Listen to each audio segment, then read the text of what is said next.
Hello, അപ്പം നമുക്ക് ഇന്ന് നല്ല ക്രിസ്പി ആയിട്ട് എങ്ങനെയാണ് ചക്ക വറുക്കുന്നതെന്ന് നോക്കാം.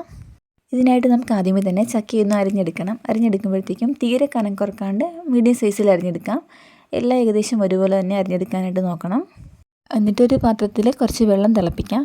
നന്നായിട്ട് തിളച്ച് വരുന്ന സമയത്ത് നമുക്ക് ഫ്ലെയിം ഒന്ന് കുറച്ച് വെച്ചിട്ട് അതിലേക്ക് ചക്കയൊക്കെ ഇട്ട് കൊടുക്കാം.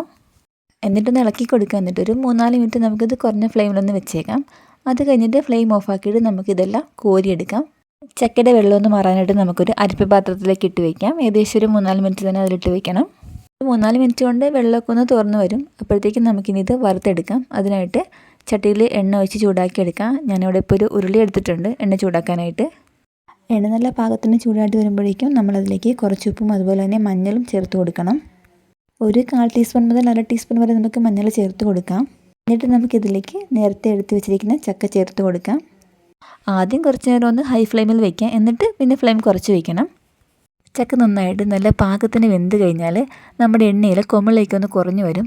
അതുമാത്രമല്ല നമ്മളിങ്ങനെ കോരിയെടുക്കുന്ന സമയത്ത് ഒരു ക്രിസ്പി സൗണ്ട് നമുക്ക് കേൾക്കാനായിട്ട് പറ്റും. ഇതേപോലെ എണ്ണയിലെ കുമിളയെല്ലാം കുറഞ്ഞിട്ട് നമ്മളിങ്ങനെ കോരിയെടുക്കുമ്പോഴത്തേക്കും നല്ല ക്രിസ്പി സൗണ്ട് കേൾക്കത്തില്ലേ. ആ സമയത്ത് നമുക്ക് ഇതെല്ലാം കോരിയെടുക്കാം. നല്ല പാകത്തിനായിട്ടുണ്ടാവും. അപ്പം നിങ്ങളിനി ഇതേപോലെ ഒന്ന് ട്രൈ ചെയ്ത് നോക്കിയാൽ മതി. നമുക്ക് കടയിൽ നിന്ന് വാങ്ങുന്ന അതേ രീതിയിൽ നല്ല ക്രിസ്പി ആയിട്ട് ചക്കവര ഉണ്ടാക്കിയെടുക്കാനായിട്ട് പറ്റും.